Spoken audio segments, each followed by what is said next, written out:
มื้อนี้ก็อนุโมทนาสาธุบุญกับญาติโยมอยู่พูนต่างประเทศพุ่นเนาะอยู่อเมริกาพุ่นน่ะฝากปัจจุปัจจัยมากินมาทานมาสร้างมาสาโฮมอุปโภโมทนาตามกำลังทรัพย์กำลังศรัทธาว่าซั่นซะก็มาบ่ได้แล้วเนาะมาบ่ฮอดจอดบ่ถึงก็เลยได้ฝากแม่ชีฝากลูกฝากหลานมาร่วมกินร่วมทานกับพระอาจารย์นี่นะแม่ออกดาววอนอุทธวงศ์แม่ออกมณีวรวงดาลศิลป์ออกจันทร์สมรวงดาลศิลป์แม่ออกนิตยาอุ่นอุ่นทองดี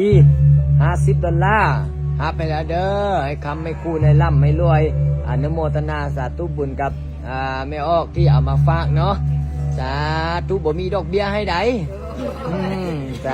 โอ้มื้อนี้มาแต่ทั้งใดล่ะนี่มาจะดงนาโซกเป็นจังไดมาจังไดมื้อนี้น่ะมาต่อยอดกฐินอะไรมื้อนี้อ๋อมาต่อยอดบุญกฐินน้องสาวอยู่ไสล่ะ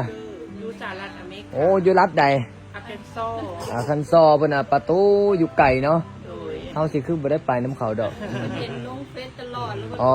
เห็นลงเฟซแสดงว่าอยู่พุ่นติดตามพระอาจารย์หลายได้เนาะประตูอันนี้แบบว่าแม่ใหญ่นี่ปะโอ้กำลังไปซีมาหารอยู่ไสอันเนี้ยบ่ได้นะสาธุไปดูซื้อละซื้อจังได๋คำเพชรบริงเกอร์อ๋อนางคำเพชรบลินเกอร์SA พร้อมด้วยครอบครัวสาธุปาโต้มื้อนี้มื้อนี้3คนเข้ามาเรียนติดนี่แม่นพี่น้องจาก